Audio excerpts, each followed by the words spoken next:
Our last speaker is remote, Asta is telling us about the Isabelle framework for synthetic completeness proofs. And others. I am Asta Halkjær. I'm from the University of Copenhagen. I couldn't make it to the conference, but I am thankful to the organizers for letting me present anyway. My paper is an Isabelle HOL framework for synthetic completeness proofs. What does that mean? Well, say that we have a new and exciting logic. We have a means of deriving phi from some list of elements A. And now we want to prove this central completeness property, that if phi is valid under a set of formulas gamma, then we have some derivation of phi from gamma, where I simply mean that we are deriving phi from a list of elements A from gamma.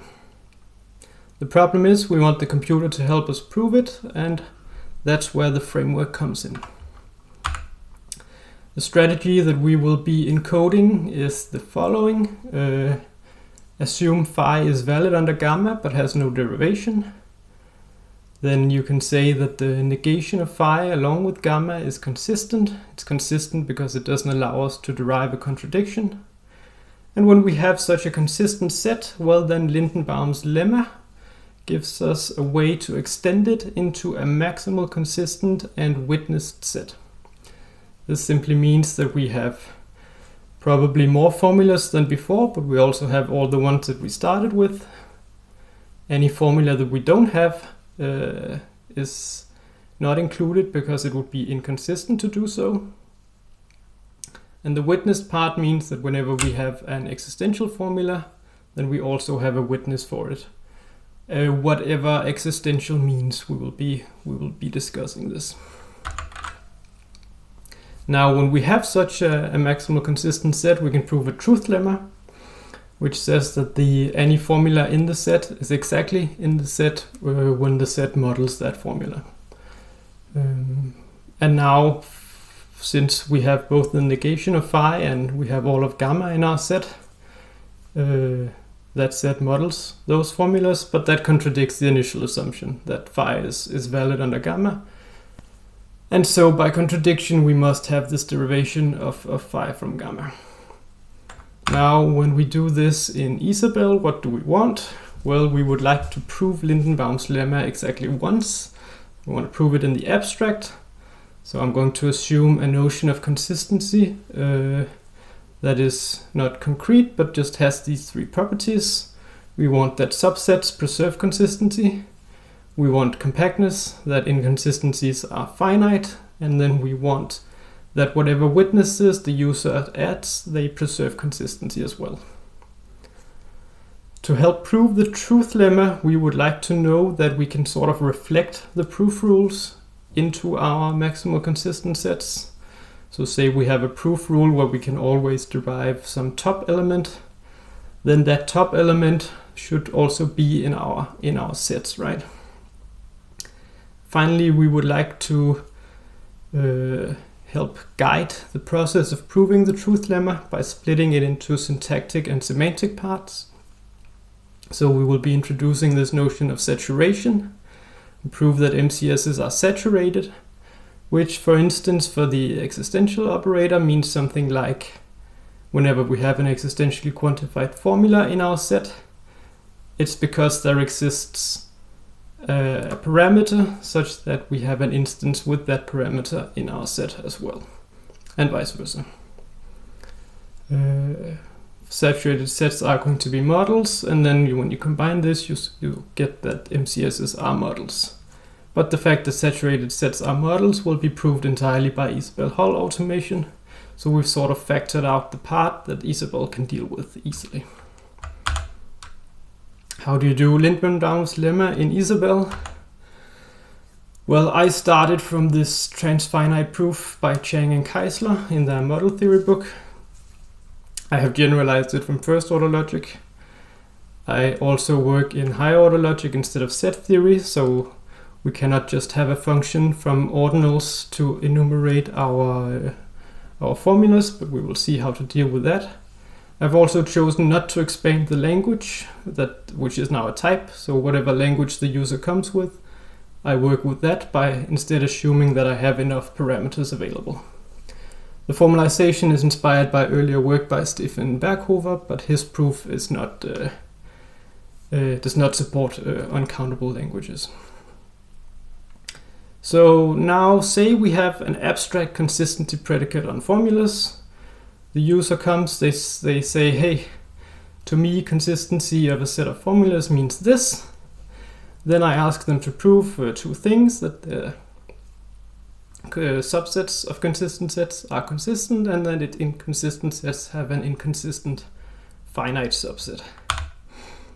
If they also want to witness some of their formulas, I ask them to give me a witness formula that builds instances of existential formulas, and I ask them to tell me what parameters mean for their syntax. Then I need that if you take the parameters of a formula, this set is finite. If you take the parameters of all your witnesses of a given formula, then this set is finite.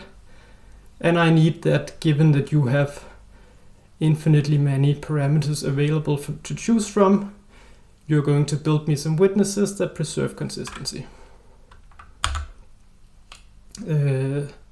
This so far is enough to give some definitions. It's enough to say that a set is maximal exactly when all formulas that are consistent with it are already included in it. It's enough to say that a set is witnessed when every included formula has witnesses included. We are sort of forgetting the sets of parameters from which these witnesses were built. That's just existentially quantified, but it doesn't matter because we have the witnesses themselves. And now we can have a convenient abbreviation, MCS, that just says that a set is consistent, maximal, and witnessed. Now, the way you actually take a consistent set and extend it into a maximal consistent set is to do it one by one. To do it one by one, we need a way of enumerating formulas. And the easiest way in Isabelle is to assume an infinite cardinal order, and then we can use well-ordered recursion on this infinite cardinal order, and in that way we can get through all the formulas. This gives us three cases. It gives us a case for zero elements, a case for successor elements, and a case for limit elements. But the overall idea is simply that we add formulas and their witnesses exactly when consistency is preserved. So you can see the three definitions down here. And the first definition, we invoke this well-ordered recursion with three cases. In the base case, we just have the set we start from, S. In the successor case, we have the successor definition, and in the limit case, we have the limit definition. And if you look at the successor definition, it states very simply, if it's consistent to add our formula, then we add it along with its witnesses, and if not, then we just forget about it and we take what we already have and use that. In the limit case, we add every subset that is strictly smaller, built from a strictly small element.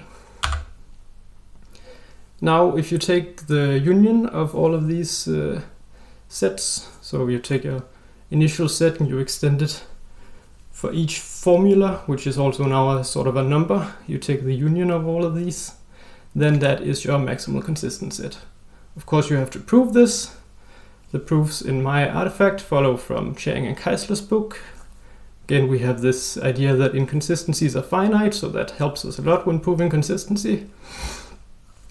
And then I have introduced the assumption that we always have at least as many unused parameters as we have formulas.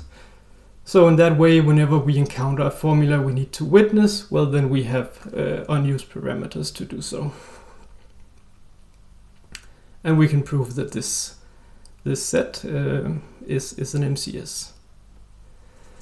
Now you may be thinking, what if I have a logic where I don't need the witnessing stuff, I don't need the parameter stuff? Well, Isabelle has this nice feature called a sublocale, where I can go in and I can specify up front for you that this set of witnesses is empty and the set of parameters is empty.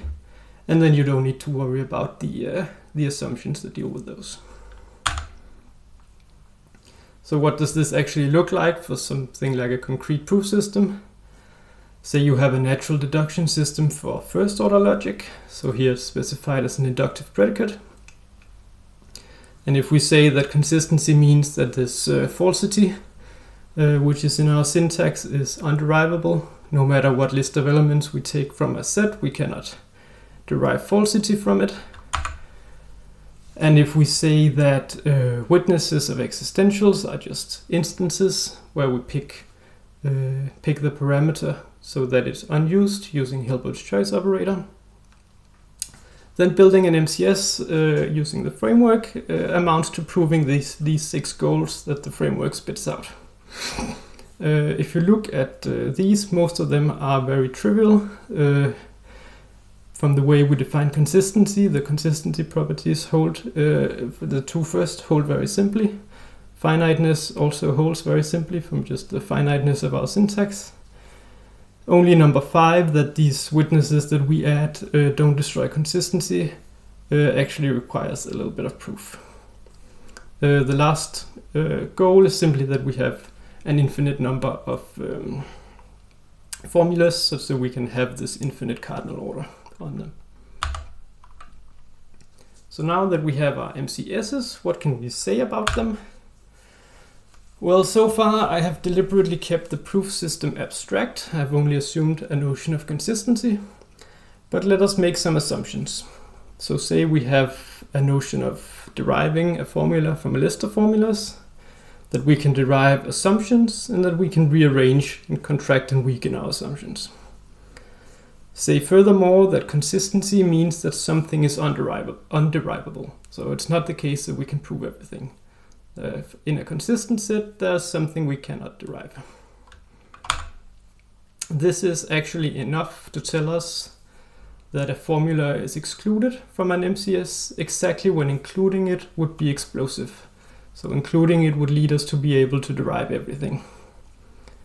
The proof is fairly simple. So from left to right, let's say that it's not in there. Maximality tells us that including it would be inconsistent, and therefore assuming it would be inconsistent and would be explosive. Let's say that from right to left that having a p in there is explosive. Well, then including it is inconsistent and contradicts our assumption of consistency. To talk about when a formula is included in a maximal consistent set, we also need a general cut principle.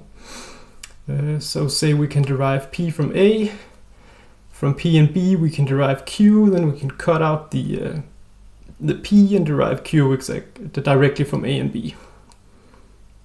Now if P is in our set, we can just derive it as an assumption.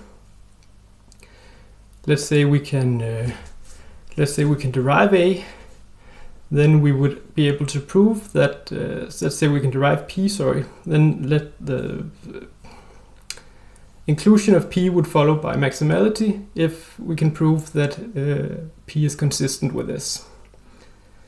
So looking for a contradiction, assume that it's not consistent, that it's actually explosive, but then cut gives us that 2 lists of elements from S themselves are explosive, and this is a contradiction. Now these were 2 sort of abstract lemmas. What if we have maybe not a whole proof system, but what if we have a concrete piece of syntax, a concrete proof rule? Can we actually use it to say something about that? So let's say we have a piece of syntax for a falsity element, and we have the proof rule that says if we can prove falsity, then we can prove anything else.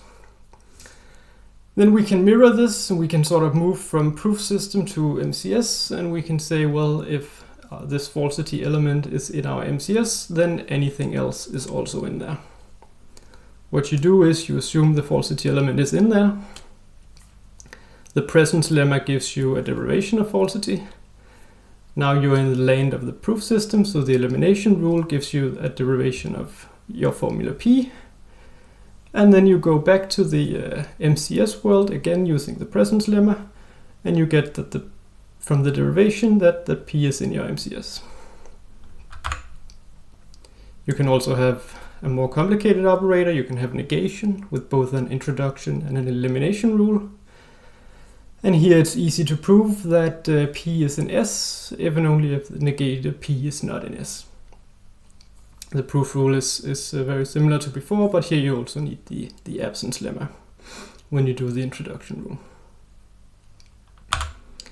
We can go even higher. We can not just have basic operators, we can actually have quantifiers.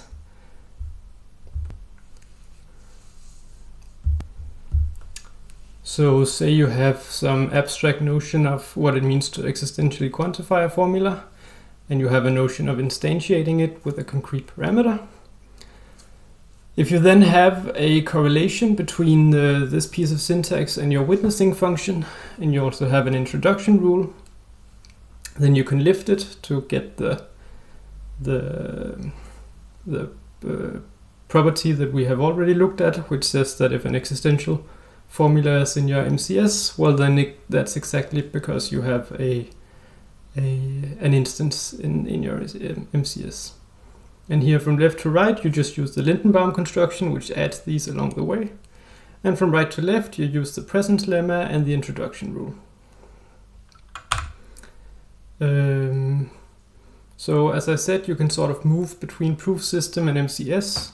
The framework provides some existing results for disjunction and conjunction and the usual operators, but you can also prove your own, and we will see an example of this. Actually, the already provided examples are flexible enough for something like the hybrid logic global modality. The global modality says that a formula holds at a world when that exactly when that formula holds at all worlds. And if we now imagine that we have a calculus that labels formulas with what are called nominals that sort of name the worlds, then we can just treat the global modality as a universal quantifier. So when you form the modality, you don't change the world. You're in world I, you stay in world I. But then when you instantiate the modality, you switch to the world that you are instantiating it with.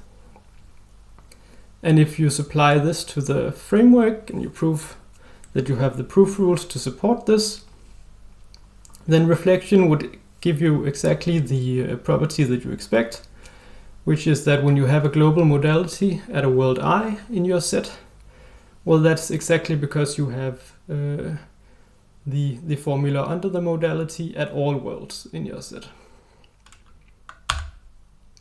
Now we get to the final part, the truth lemma. How do we deal with that in a nice way in this abstract computer setting? Well, we need a syntax independent handle on subformulas. So we need a way to sort of talk about truth lemma without talking about the concrete syntax. So what you do as a user is that you take your semantics. For instance, you might have that a conjunction holds exactly when the conjunct holds. Then you abstract away the recursion, and then you allow me as the framework provider to plug in my own relation. So instead of hard coding this models relation, I can plug in my own relation.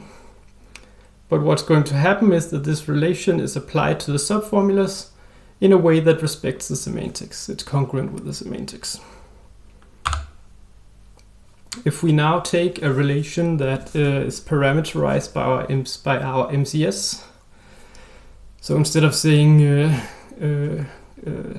our model models the formula, we're saying that the formula is in our MCS. Then we can take the truth lemma clause for conjunction and we can write it abstractly. So for conjunction to be in our set S, we need both conjuncts in the set.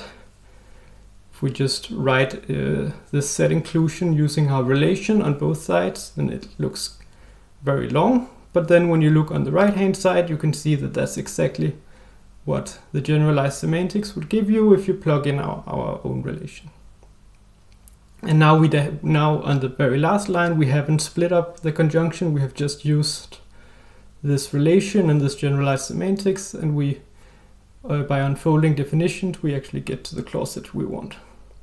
So in general, we can state saturation with the equation on the bottom, which says that a formula is related via M to S exactly when the subformulas are, in a way that respects the semantics. I didn't use the model. Why did I do that? Well, actually I should do that. In general, it's too naive to ignore the model and just say the formula is in the set. For first order logic, for instance, we need to account for quantifiers. So when you go under a quantifier, what happens to the formula? It's going to have an unbound variable, but information about that unbound variable is stored in the model. So we should sort of apply that model as a substitution before we look it up in the set. And that's what gives you that when you look at the universal quantifier, you're actually looking at instances of the formula instead of just the formula with an unbound variable. In hybrid logic, we saw that we can label formulas with the worlds that they are true at. In the same way, the model here is going to know what the current world is, and we should label the formula with the current world before we look it up in the MCS. And that's what's going to give you that when you look at the diamond modality, you are actually going to change worlds instead of just staying at the same world. Can we do this in the abstract? Yes, we can. We only need a couple of definitions, and we need, for instance, to know that the semantics with a hole in it is faithful to the semantics without a hole in it. So if M models P, well then using the models relation, the generalized semantics should still hold. And now we can write down the equation that I had before with a slight generalization that we can allow for multiple models per MCS. So instead of saying that an MCS only gives rise to one canonical model, then we can allow for it to give rise to multiple. What can we do when we have this notion of saturation? We can say two things. We can carve the truth lemma in two. So we can say that saturated sets model their members and that MCSs are saturated. This very easily combines to say that MCSs model their members. But now that we have introduced this distinction, we can have Isabelle HOL generate complete proof applications. This factors out the semantic part that the automation can take care of. And then it leaves us with the semantic part that relates very closely to the reflection. So for instance, for first order logic, saturation is going to ask of you exactly what reflection gives to you. For the global modality in hybrid logic, it's not quite as simple because here we're going to have some equivalence classes. But still, reflection gets you very close, and the proof search of sledgehammer gets you all the way there. So we have sort of reduced the problem to something where the automation can take over. For the satisfaction operator, I did not give you any notion of what reflection gives you, but I did give you these basic building blocks of the absence and presence lemmas, and then if you have suitable proof rules in your calculus, Sledgehammer will be able to find the thing that you need. In summary, the framework helps you build maximal consistent sets. It helps you reflect the proof system into these maximal consistent sets, so you actually know something about their structure. And it helps you carve up the truth lemma in a way that makes the proof assistant more useful. The artifact includes strong completeness for sequence calculus and Tableau in the propositional setting, for a modal logic Hilbert system, and for natural deduction systems for first order logic and hybrid logic. And I'm excited to see if anyone else wants to apply it to something more complicated. The limitations are this need for compactness, which is prevalent in the proofs. And if you want to go beyond just building your MCSs and actually use this reflection part of the framework, you need to have this general cut principle. Blanchette, Popescu, and Reitel have mechanized another framework for completeness proofs. Theirs is analytic, so they use abstract derivation trees instead of MCSs. This is a more operational perspective, which has its disadvantages and advantages. One of them is that you can use it very directly to generate a prover. There's work in category theory, which has come to some of these same abstractions to me, which I found very interesting. There's also an assumption of compactness and cut.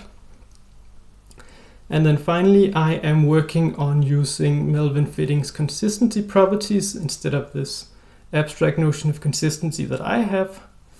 Here you sort of specify the reflected proof rules up front, and that allows you to get more info about your MCSs without needing, without having to prove the general cut principle.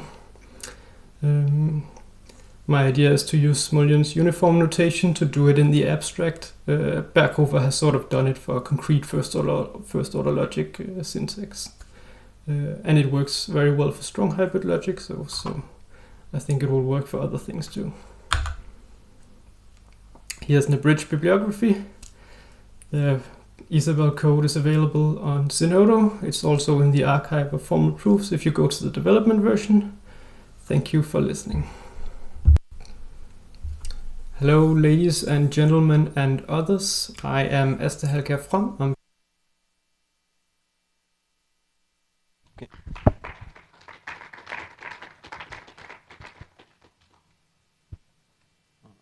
So I guess we have Asta on Discord now, so we can probably ask questions. Anyone has questions?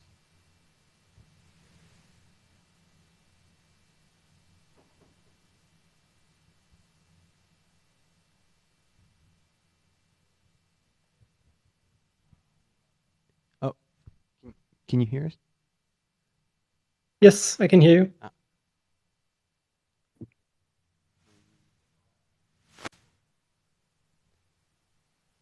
Does anyone have any questions?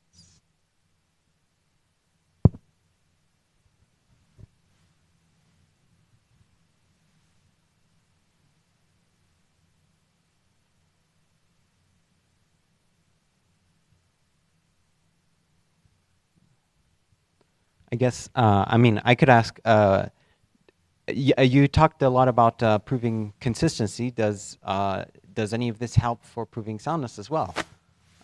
Or would you use different methods? No, the analytic framework that I listed as related work has some help for proving soundness in this more aberrational setting. It's not part of my framework.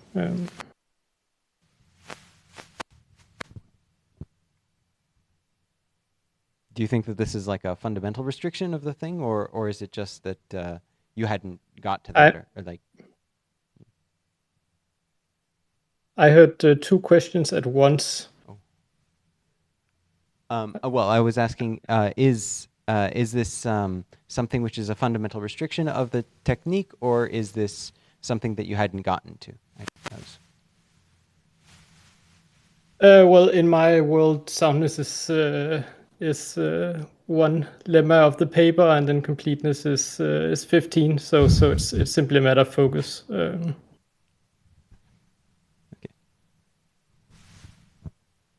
I'm sorry, I'm hearing myself very delayed. Oh, I'm sorry. This is my own fault.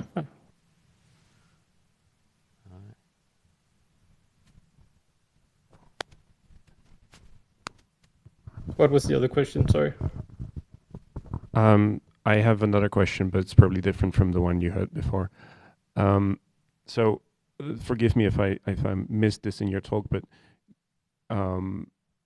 your framework is meant to cover this pattern in the proof that we see for completeness in many different logics.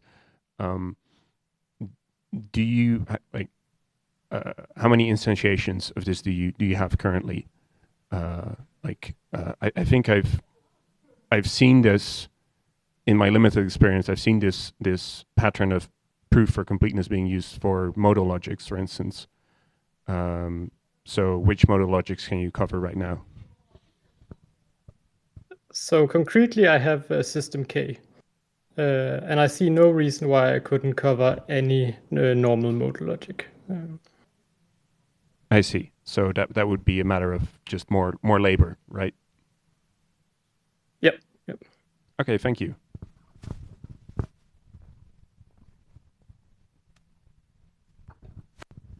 In your construction, you did this recursion over successor 0 and limit induction, where you needed this ordering. do you already know or always know that such an ordering exists on the set of formulas, or does your formula type have to enforce certain constraints? No, we are in Isabelle HOL, so we have the axiom of choice, and we can just impose this ordering. So it's not an extra proof application for the user.